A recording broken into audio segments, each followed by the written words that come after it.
তুমি যে শুধুমাত্র আমার বাবা ছিলে তা নয়, তুমি ছিলে আমার বন্ধু, আমার শিক্ষক, আমার দেখা স্বপ্নের নায়ক, আর আমার গানের সবচেয়ে বড় শ্রোতা।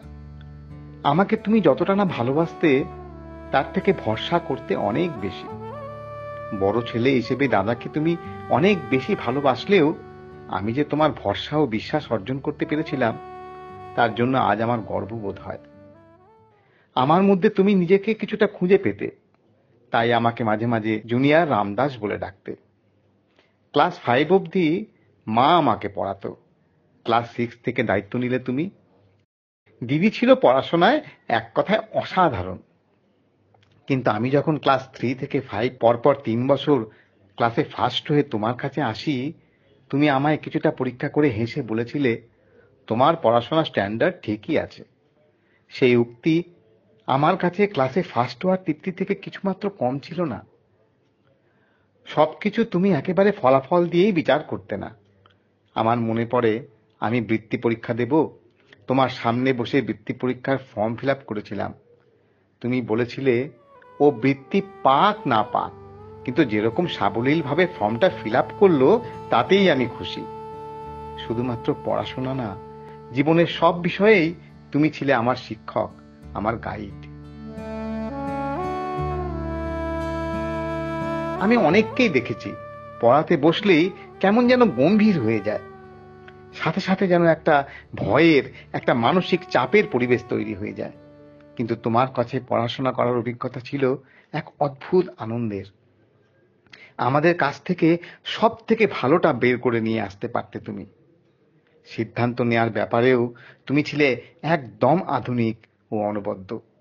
এই নিয়েই একটা ভালো ঘটনার কথা মনে পড়ছে, শুনবে সবাই? শোনো তাহলে। তোমরা তো সকলেই জানো, অনেক রামায়ণ মহাভারতের পর আমাদের বাড়িতে টিভি এসেছিল। তো সেই সময় আগরতলায় একটাই চ্যানেল আসতো, DD1, আর সেটাতে সপ্তাহে একটাই রবিবার সন্ধ্যেয় হিন্দি সিনেমা দিত। স্বাভাবিকভাবেই আমরা সেই সিনেমা দেখার অনুমতি পেলাম না। আমাদের একটা ঘরে পড়তে বসিয়ে তুমি ও মা দরজা বন্ধ করে সিনেমা দেখা শুরু করলে। সপ্তাহ 2 যাওয়ার পরই তোমার মনে হলো ব্যাপারটা ঠিক হচ্ছে না। মা বাবা দুজন দরজা বন্ধ করে সিনেমা দেখলে আমাদের কি আর পড়াশোনায় মন বসে? হ্যাঁ, সিনেমা দেখা হচ্ছে না ঠিকই, কিন্তু পড়াশোনাও তো হচ্ছে না। তো কি করা যায়, উপায় কি? তুমি অনেক ভেবে আমাদের জন্য এক অফার নিয়ে এলে। বললে, তোমাদের জন্য সিনেমা দেখার একটা রাস্তা খুলতে পারে। আমরা স্বাভাবিকভাবেই তাতে খুব উৎসাহিত হয়ে পড়লাম।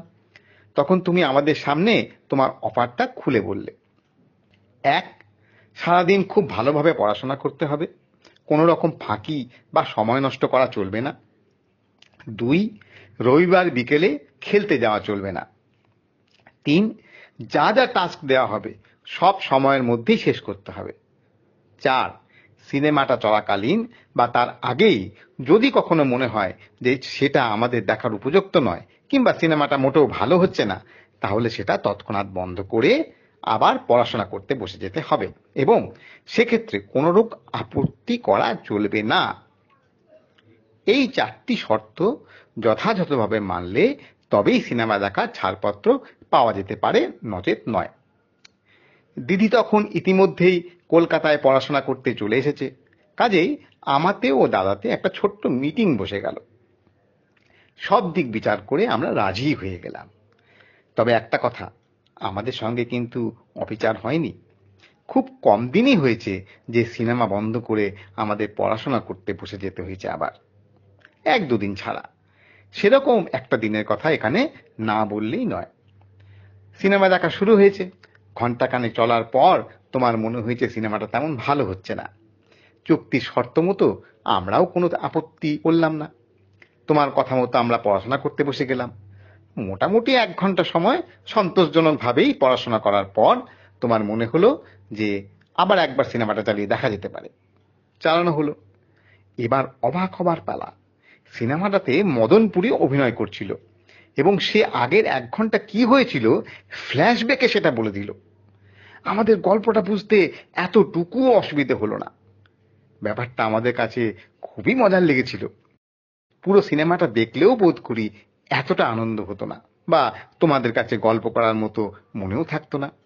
সবচেয়ে আশ্চর্য কি জানো, এই চুক্তির কারণে রবিবার সারাদিনে আমাদের যা পড়াশোনা হতো, গোটা সপ্তাহ বোধ করি তা হতো না। আর তোমরা আলাদাভাবে সিনেমা দেখছো, আর আমরা মনমরা হয়ে অন্য ঘরে বই নিয়ে বসে আছি। এই অস্বস্তিমূলক পরিবেশ বা পরিস্থিতির বদলে এক উৎসাহজনক লক্ষ্য আমাদের সামনে নিয়ে আসার জন্য তোমাকে অসংখ্য ধন্যবাদ বাবা। তুমিই আমাকে শিখিয়েছো কিভাবে বাবা হয়ে উঠতে হয়, আবার বিশেষ বিশেষ সময় কিভাবে পাশে দাঁড়াতে হয় বন্ধু হয়ে।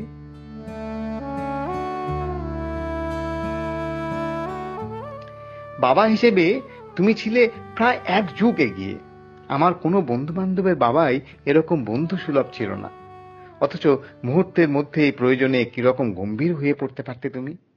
আমার মনে আছে, তুমি আমাকে অঙ্ক করাচ্ছ, হঠাৎ করে বলে উঠলে, যা দাবাটা নিয়ে আয় তো। শুরু হয়ে গেল দাবা খেলা। এক দান খেলার পর আবার শুরু হলো অঙ্ক। কোনো বাধা ধরা ফর্মুলা ছিল না। পড়াশোনা ছিল যেন এক বিনোদনের মতোই। মা মজা করে বলতো, পড়াশোনা তো নয়, আড্ডা। যাই হোক, একবারের কথা, আমি তখন ক্লাস 9-এ পড়ি। অ্যানুয়াল পরীক্ষা চলছে। হঠাৎ খবর পেলাম অঙ্ক পরীক্ষার আগের দিন রাত 11টা থেকে টিভিতে দেশপ্রেম দেবে। আমাদের বাড়ির সবাই ছিলাম আমরা অমিতাভ বচ্চনের ভক্ত, একমাত্র মা বাদে। মার ভালো লাগতো রাজেশ খান্না, বিনোদ মেহরা, এদের। যাই হোক, মা বলল কোনো মতেই হবে না। তোমাকে বলাতে তুমি বললে, হতে পারে যদি এই সময়ের মধ্যে এই এই জিনিস করে নাও তবে। ব্যাস, আর কি, জান কবুল করে লেগে পড়লাম। অঙ্ক পরীক্ষার প্রস্তুতিও হয়ে গেল, আর অমিতাভের প্রতি প্রীতি মানে দেশপ্রেমও দেখা হয়ে গেল।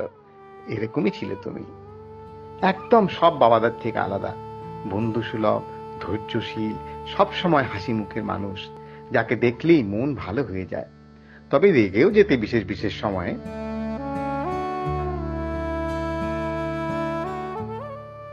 একবার এরকম হয়েছে, আমার পরীক্ষা হয়ে গেছে, পরদিন তুমি বললে, যাও তো ইংরেজি গ্রামার বইটা নিয়ে এসো, নতুন কিছু পড়াবো।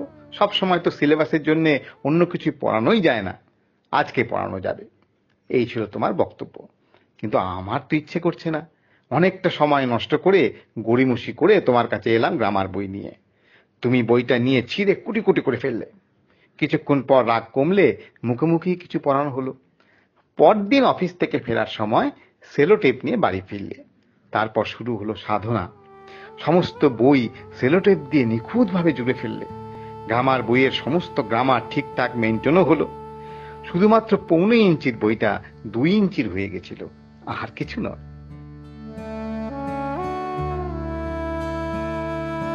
জানো বাবা, তোমাকে নিয়ে আমার গর্বের শেষ ছিল না। স্কুলে কখনো দুষ্টুমি করলে স্যারেরা জিজ্ঞেস করে না, বাবা কি করে? আমি বলার জন্য মুখিয়ে থাকতাম, ছেলে মানুষই আর কাকে বলে। আমার মাঝে মাঝে ঠান্ডা লেগে যাওয়ার কারণে স্কুল কামাই হয়ে যেত। স্কুল থেকে একবার বলল, গার্জেনের চিঠি লাগবে, তুমিও লিখে দিলে। কি বলবো, তোমার চিঠি পড়ে স্যার সম্ভ্রমে দাঁড়িয়ে পড়েছিল। এরপর থেকে সেই স্যার আমার সাথে খুব ভালো ব্যবহার করত। অন্যান্য বাবাদের থেকে তোমার মূল্যবোধও ছিল আলাদা। পরীক্ষার আগে তোমার চেষ্টা শেষ ছিল না, কিন্তু পরীক্ষার পর প্রশ্নপত্রও দেখতে না। দেখতে কখন? আবার যখন পড়াতে বসতে, মানে আবার নতুন প্রস্তুতির অঙ্গ হিসেবে। তোমার কাছে প্রস্তুতি প্রধান ছিল, ফলাফল নয়। তোমার চেষ্টা তুমি করবে, তারপর যা হবে শান্তভাবে মেনে নেবে। এই ছিল তোমার কথা।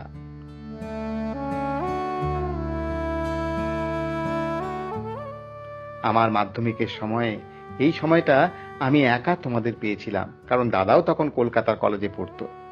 তুমি কি পরিশ্রমটাই না করেছিলে আমার ভালো রেজাল্টের জন্য। সে ইতিহাস ভূগোলের নোটই হোক আর বিজ্ঞানের নোটই হোক, আর বাংলা ইংরেজি অঙ্কের কথা তো বললামই না। স্কুল থেকে আমাকে ফার্স্ট ডিভিশনের সম্ভাব্য তালিকায় রাখাই হয়নি। আমার খুব খারাপ লেগেছিল। তোমাকে বাড়ি এসে বলাতে তুমি বললে, কোনো ব্যাপার না, ওটাই তো চ্যালেঞ্জ, ওটাই তো মজা, আমরা ঠিক ধাপে ধাপে এগিয়ে যাব। শুরু হলো আমাদের মিশন মাধ্যমিক, আমাদের সাধনা। প্রথমে প্রি টেস্ট, তারপর টেস্ট, সপ্তাহে আমাদের উন্নতি হচ্ছিল। এরপর এলো মূল পরীক্ষা, মাধ্যমিক। আমার মনে আছে ফিজিক্যাল সায়েন্স পরীক্ষার আগে কোনো ছুটি ছিল না। তুমিও আমার সাথে সেদিন সারা রাত জেগেছিলে।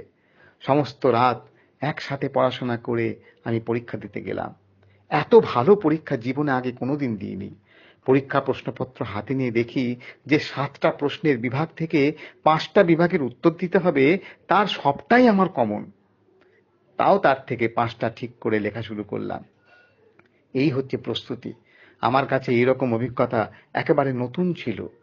ফলাফলের আশা না করলেও ফল ভালোই হয়েছিল।